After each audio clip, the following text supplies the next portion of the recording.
नमस्कार, बहुत बहुत स्वागत करते हैं आपका। भारत लाइव है और जैसा कि आप सभी जान रहे हैं कि बिहार राजनीतिक रूप से अब काफ़ी चर्चा का विषय बना हुआ है। चर्चा का विषय बनने का सबसे बड़ा कारण ये है कि भारतीय जनता पार्टी और कांग्रेस जो देश भर में अलग अलग राज्यों में अपनी सरकारें चला रही हैं, देश भर में दो बड़े गठबंधन हैं और दोनों गठबंधन को नेतृत्व कर रही हैं। उसके बावजूद भी आपको बता दें कि सबसे ज़्यादा इस देश के लिए और देश की राजनीति के लिए 2024 के चुनाव के लिए बिहार हॉट सीट बना हुआ है। बिहार केंद्र बिंदु में है और बिहार से ही पूरी राजनीति चल रही है। यहाँ कई ऐसे माहौल हैं, कई ऐसे मौके हैं, कई रणनीतियाँ हैं जो स्पष्ट कर रही हैं कि बिहार इस बार 2024 के चुनाव में बहुत ही सक्रिय भूमिका निभाना शुरू कर चुका है, चाहे वो एनडीए गठबंधन हो या फिर इंडिया गठबंधन हो। लेकिन इसके साथ साथ और भी कई बातें लगातार चल रही हैं।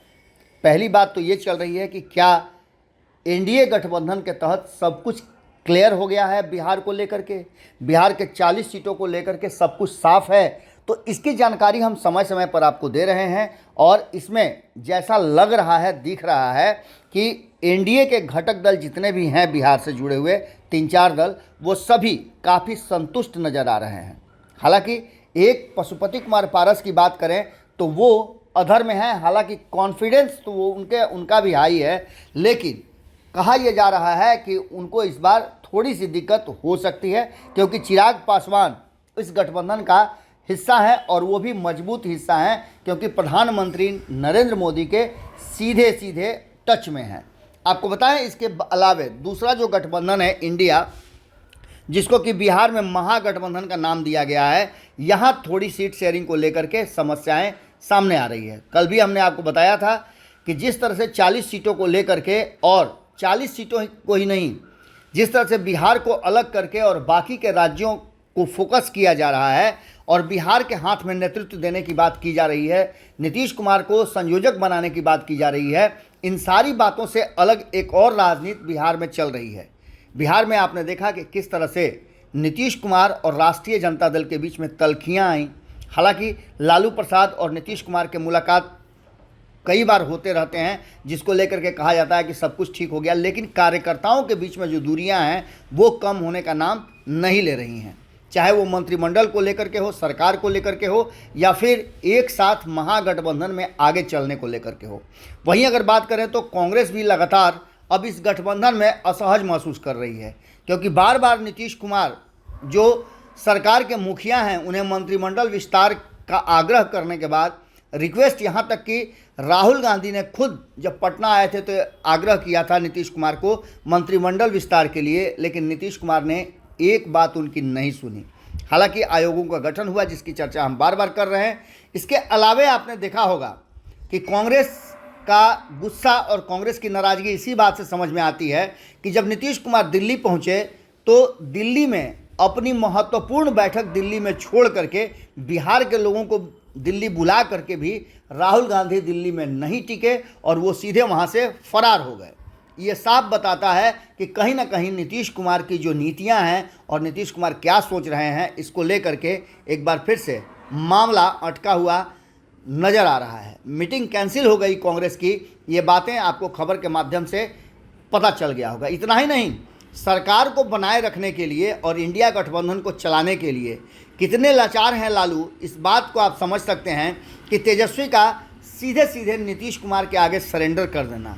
लालू को सीबीआई ने जो टेंशन दिया है उसके बाद सीधे नीतीश कुमार पहुंचते हैं और उनके चेहरे के भाव बताते हैं कि बहुत कुछ अब संतुष्टि की भाव उनके मन में है। और सबसे बड़ी बात यह है कि नीतीश कुमार की बिहार वाली जो सीएम की कुर्सी है उसके तरफ देखने वाली हर आंख से नीतीश कुमार को टेंशन होती है। यहाँ तक कि आने वाले समय में जो सेकंड ईयर के उनके नेता हैं उन्हें भी वो अपनी कुर्सी के अगल बगल में फटकने तक नहीं देते हैं। ऐसा कई लोग जो उनके कुर्सी के दावेदार बन रहे थे, उन सभी लोगों को पार्टी से बाहर का रास्ता देखना पड़ा। वहीं आपको बता दें कि एक तरफ नीतीश कुमार दबाव की राजनीति भी कर रहे हैं, जिसमें अटल बिहारी वाजपेयी के पुण्यतिथि पर वहां जाकर के श्रद्धांजलि देना। तो वहीं दूसरी तरफ एक और महत्वपूर्ण बात है कि 31 अगस्त और 1 सितंबर को जो बैठक होने वाली है महाराष्ट्र में, उससे पहले नीतीश कुमार ज़बरदस्त प्रेशर पॉलिटिक्स करना चाहते हैं। मंत्रिमंडल का विस्तार भी इसी का हिस्सा है और दूसरी तरफ अटल बिहारी वाजपेयी के समाधि पर जाना भी इसी तरह की प्रेशर पॉलिटिक्स है। हालांकि इसको लेकर के कहा यह जा रहा है कि इसका कोई बहुत बड़ा असर नहीं होने वाला है, लेकिन नीतीश कुमार ने जिस तरह का दांव खेला है उसे साफ लग रहा है कि कहीं ना कहीं इंडिया गठबंधन और कांग्रेस दबाव महसूस कर रही है। एक बात तो साफ नज़र आ रहा है कि नीतीश के चक्रव्यूह में पूरी तरह से इंडिया गठबंधन फंस गया है, क्योंकि आपको पता है कि इंडिया गठबंधन में जो दो बड़े धड़े हैं, एक तो कांग्रेस को अलग कर लीजिए और दूसरा लालू प्रसाद के इन्फ्लुएंस में, जहां एक तरफ बंगाल है वहीं सबसे बड़ा राज्य उत्तर प्रदेश और वहां के जो इंडिया गठबंधन के नेता हैं अखिलेश यादव, वो भी लालू प्रसाद के टच में हैं। ऐसी स्थिति में लालू प्रसाद बिल्कुल नीतीश कुमार के इस एक्टिविटी से लाचार नज़र आ रहे हैं और कांग्रेस अभी तक इस बात को अनाउंस नहीं कर पाई है कि वो नीतीश कुमार को